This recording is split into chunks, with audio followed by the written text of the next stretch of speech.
Good morning. It is Monday, July 28th, 2014. This is Jason Horak reporting on the ongoing adventures of the Dodge Daytona electric vehicle. Now you'll note that it's the 28th of July. The car actually has to be completely ready to ship by August 1st because it needs to be delivered in Cape Girardeau, Missouri by the 10th. So it's going to be a little bit of a crazy week this week as I get everything done that I want to get done on this car. And we're actually going to do some stuff that's pretty crazy. I'm kind of insane for doing this at this time.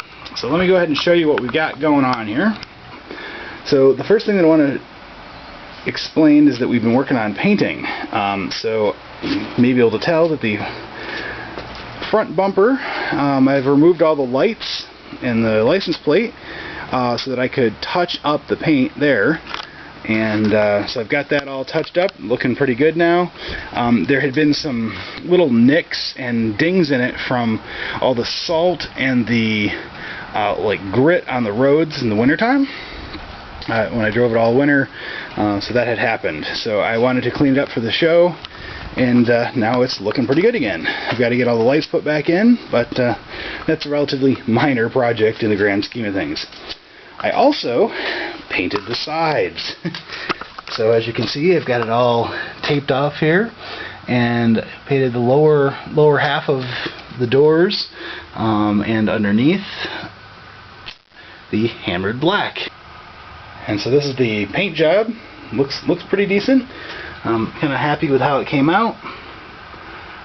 We'll be able to see it better when it's outside in the light, you know, after all the blue tape of doom has been removed and so forth. Of course, as you can see, I still have my 08 from EVCCON 2011, so we'll be going back for the 4th year in a row with the same sticker on it, since I've never gotten the top part of the car painted.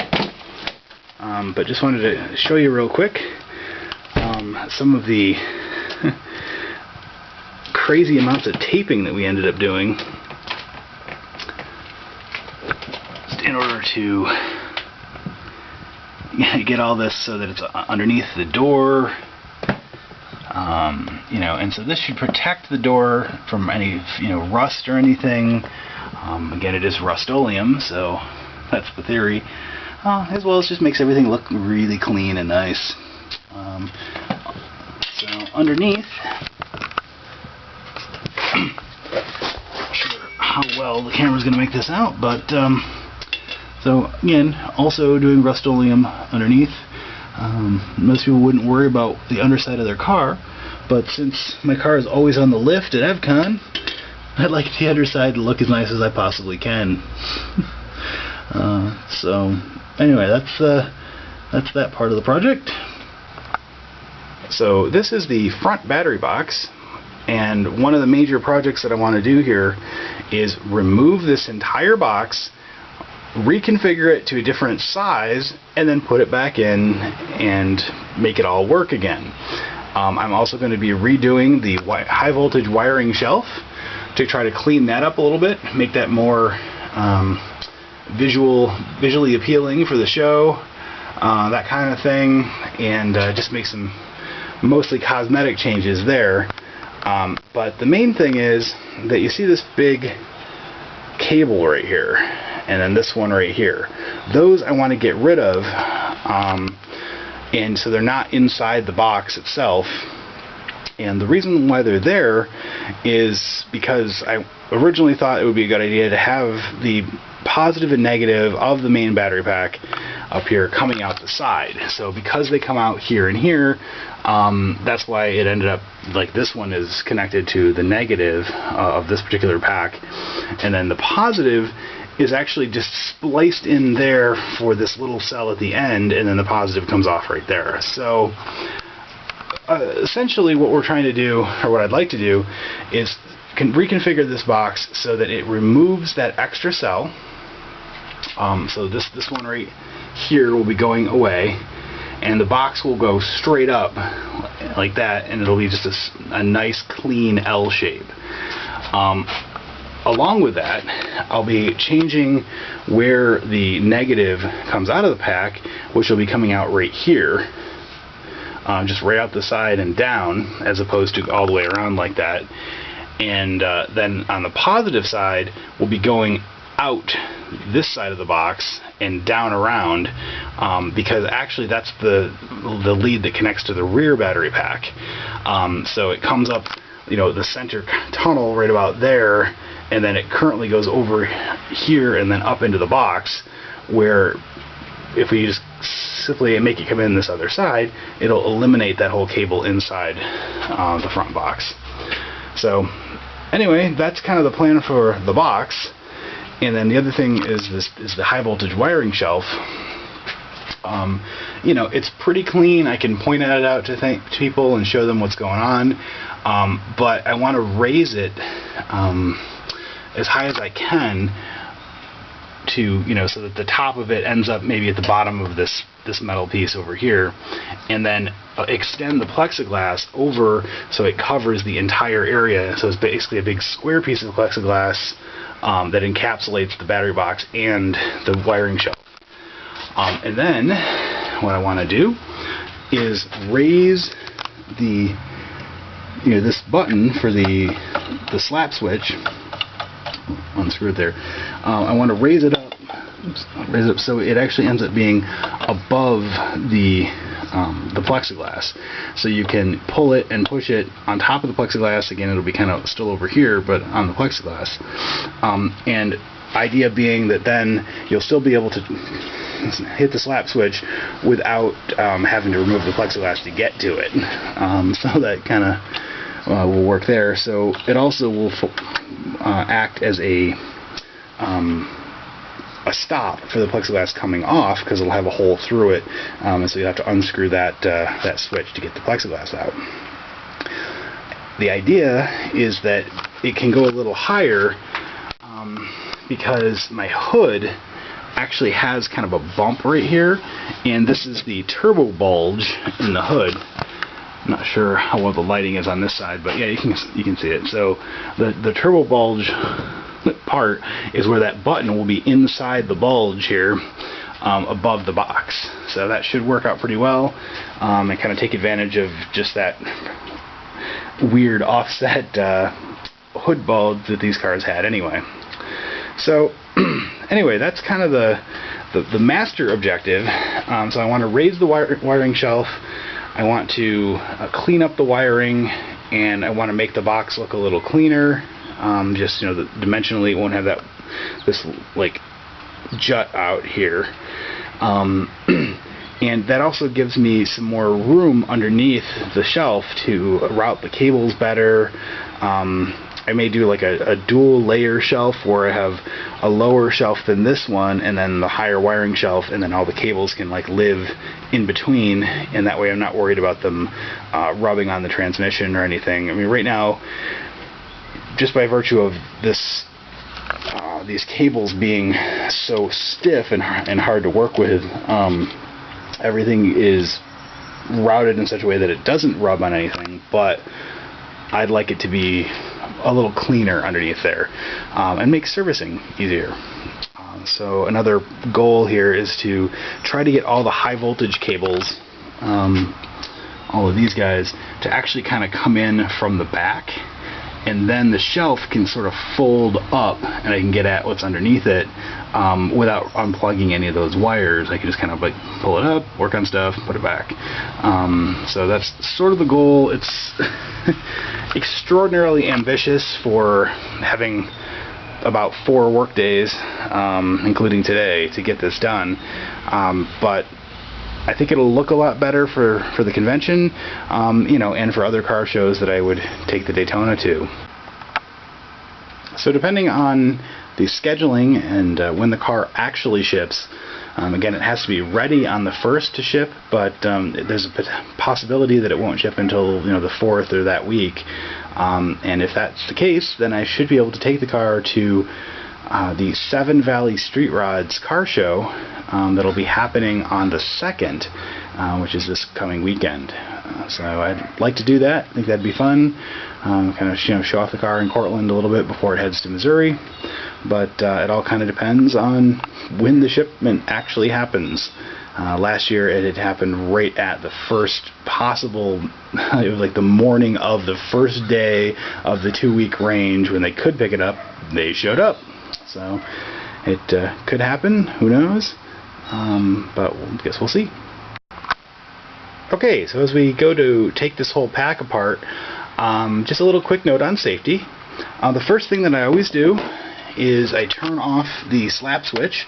So we've disconnected basically the front and the back battery boxes from each other. So there's no current flowing through the whole system, but there's still quite a bit of energy potential in each pack, and even in each cell.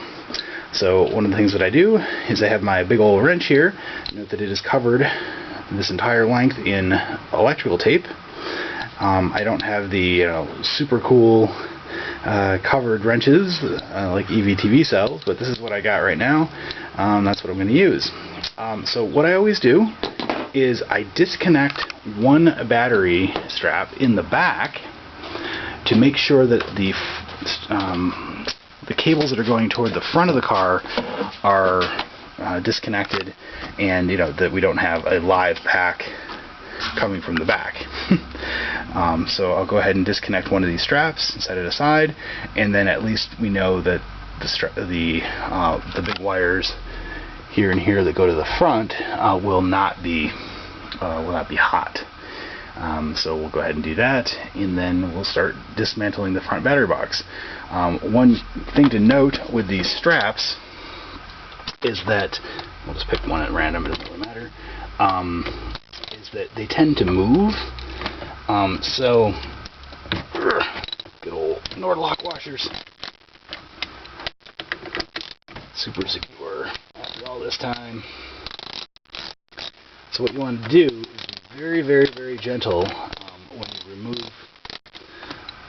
the bolts, because if you're torquing on one side, like if you disconnect one side and then you're working on the other one, what happens is the strap tends to flip one side or the other and then short out against its neighbor. So you just want to be very, very careful that you undo both bolts at the same time and then you remove the whole strap. So we'll just set it up there out of the way. And now the pack is disconnected here in the back. Then we'll go ahead and do that, the same process times 26 batteries in the front, and we'll be ready to proceed with the next phase. Good morning. It is now Tuesday, July 28th, 2014, and the EV is completely disassembled, as you can tell. The high voltage wiring shelf is gone. The front battery box is gone. So the motor is now exposed. You can see it here because the battery box is missing. So that's always a fun shot. But as you can see, lots of wires not hooked to anything. So all of the batteries have been removed from the front box and are lined up there in the garage. We've got lots of accessories and straps and everything over here. High voltage wiring shelf is being worked on. The front battery box is being basically taken apart and then reassembled in a new configuration. And all of this exactly the Tuesday before the Friday that the car ships to Missouri. I am insane. Anyway, so one thing that I discovered while I was taking the front batteries out was I made particular note to take a look at battery number 2, that is the weak cell in my pack, that I know has been significantly overcharged due to the charger continuing to go past where it's supposed to stop and all those kind of issues. And so I knew it went above the voltage a couple times while I was testing, but it actually stayed higher and was held at the constant voltage phase by the charger being acting up. I'm not sure, but anyway, so I wanted to show you that the battery, so here are 3 of the batteries from the front battery box, and as you can see, the one on the left does not quite match up. There's a gap between that one and the battery next to it. Now normally the batteries kind of fit right up next to each other, and there's like this little air gap along here, but this one it's a much more pronounced gap, and that is because this battery is swollen. And I'm going to go ahead and try to show you this. This is a little tricky to show on film. It's not very much swollen, but it is swollen a little bit. And yeah, I don't know if the camera's going to make it out like at all, but so perfectly healthy cell, not swollen, looking good. Slightly weak and damaged cell, slightly swollen. I don't know if you can kind of see that sort of bulging out on the side just a tiny bit. And you can kind of see it. I don't know if that shows up at all in the camera, but yeah, so this cell has been damaged.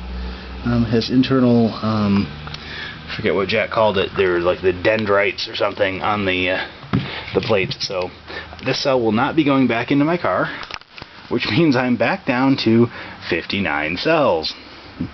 Now that throws off all of my calculations. It makes my max pack voltage not 210 anymore for charging purposes, and the settling is not 200. It's now a rather uneven, or not uneven, but just an odd value. So I'll be charging to what? 206.5, is that right? And it'll be settling to 196.5. So it's kind of annoying, but what are you gonna do?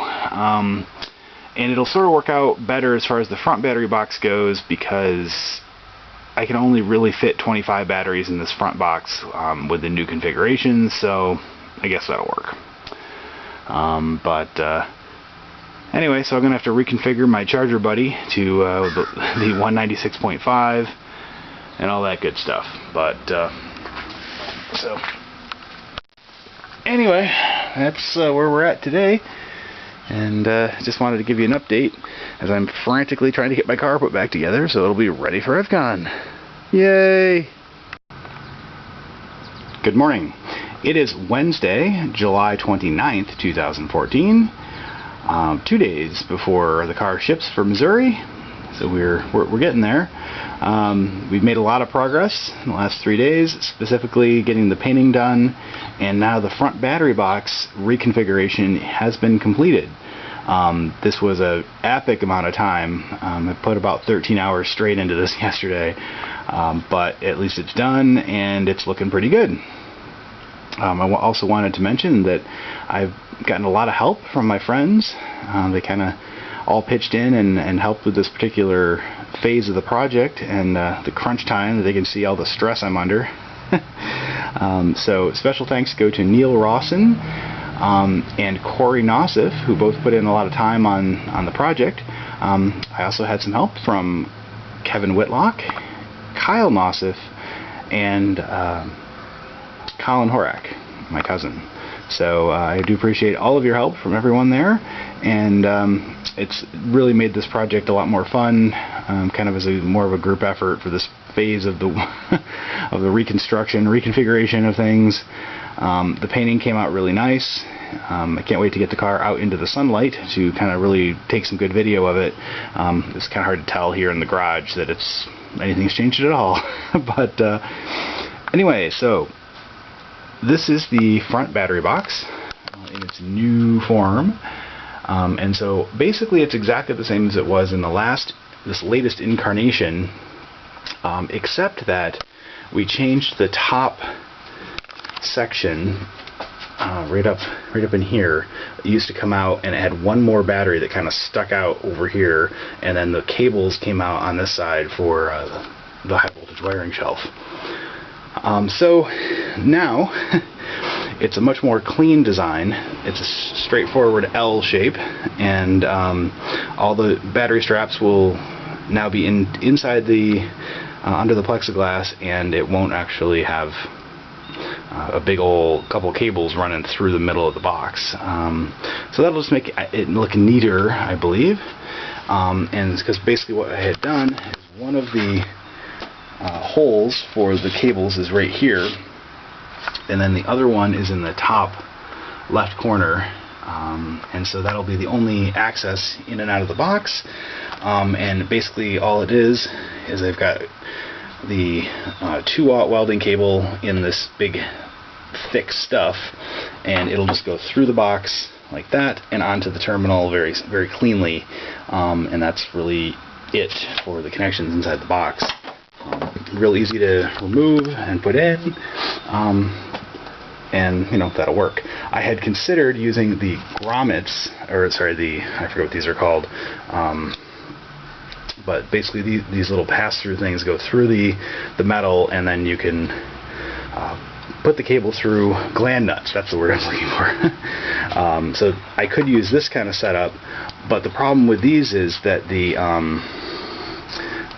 heads of the cable won't actually go through it. So basically you've got to cut your welding cable and recrimp the end to make it go through this little gland nut. Now I may still do that, I don't know, we'll see how frisky I get and how well I think it looks with the other, because I guess I could just unscrew the gland nut and pull the whole thing out to easily remove it. But I don't know, we'll see. I haven't used them up until this point, but I have them, and I might give it a shot for a cleaner, even more professional look. So anyway, I just kind of wanted to give you that little update of what's going on with that front box. So the other major change is that you can see that this area now has it's a much more it's just a rectangle instead of having that odd shape that we had before. So the high voltage wiring shelf is going back in here. We raised the supports for it, so it's now going to be higher and closer to the top. And the reason we did that was for a couple reasons. One, I wanted to make more room underneath for dealing with all these big these big cables are just a nightmare to deal with. they don't really turn very well, and it's like wrangling snakes to get them in there. So now I'll have more room for those to lay in here, and I can secure them to the bottom of the shelf or however I'm going to set it up, and just have lots of space above the transmission. So as you can see, the transmission is right in there, and it comes up higher than the base of the battery box, which is why we had to have this cut out for this whole section anyway. And then previously I had a couple cells up here in this little space here, trying to make use of as much room as I could in the engine compartment. But there's so much going on here, there's so many cables and those big cables coming in and stuff, that it'll be nice to have a little extra open space to route things cleanly and neatly. And of course we still have access to our brake cylinder fill reservoir and stuff. So anyway, that's all that good stuff. I just kind of wanted to give you all an update of what that was all about, and yeah, we'll go ahead and get the batteries put in, get some of the wiring all hooked up here, and then I'll get back to you with an update. Well, it's Thursday, July 31st, and it's one day before the car has to be ready to ship for EVCCON 2014. And as you can see, we have the engine compartment completely put back together again. In particular, all of the batteries have been restored into their box. They've all been strapped up, and the high voltage wiring shelf has been rewired from its state just a mere day ago. I was up till 5 in the morning Wednesday night, and then I was up at 9 o'clock this morning on Thursday, and spent the entire day doing this. So it's been a very epic amount of time, but I think the results speak for themselves. It looks pretty darn good. Before I get into the specifics, I did want to mention thanks to Nolan Griswold and Corey Nossev, who assisted me with specifically the new piece of plexiglass that goes across the entire box, including the high voltage shelf, and helped cut out the hole for the maintenance disconnect button. But anyway, the battery box now has 25 cells instead of the 26 that it had before, and the wiring is a little bit more straightforward in that we don't have those big cables running through the middle of the box anymore. So now this one up here in the top left corner is going directly to the rear battery box up the tunnel, and this one on the right is coming straight out of the box, which is the negative. It goes down underneath the shelf and just wraps around right into the big red button, and from the big red button it comes out, goes under the shelf again to the shunt box here, and then out of the shunt box it goes directly into the bus bar. So we've got that going for us. So that's where the negative is, and it's ironic that the shelf is actually a little harder to see now because of the glare of the plexiglass. But anyway, that's the biggest change. The button itself is in a larger enclosure, mostly just because it made the cabling easier for those big honking wires. But overall, it now is a rectangle for the whole wiring shelf. There's a lot of room to get those big cables moved around, and wrangled on the other side. And you can clearly see where everything is hooked up. That's the wire coming from the heater cores, and where they're plugged in right there on the yellow connector, right to the contactor, which is then connected to the pack positive and pack negative. The fuse is still in the same place as it was before, and other than the glare, it's pretty much exactly the same. But at least I think this will be a little nicer for taking the car to car shows and stuff, in that I can point stuff out to people, and they can see that it's all encased in plexiglass as opposed to being very easy to touch all the terminals. Who knows? Maybe servicing kind of more of a pain in the butt, but that's kind of the price of that. One other thing I wanted to point out is that all of the bolts in this entire box are actually now stainless steel. I had a problem with all the bolts rusting out on me, which was kind of annoying. So I've replaced all of them in the new version of the box, version 3.0, with stainless steel. So that's about it for the box. Let me go ahead and give you a quick look underneath the car just to see what I did with the wires, and how that came out. Alrighty then, so underneath you can see that there's the mid battery box, and the cabling comes out, runs up the tunnel nice and cleanly now.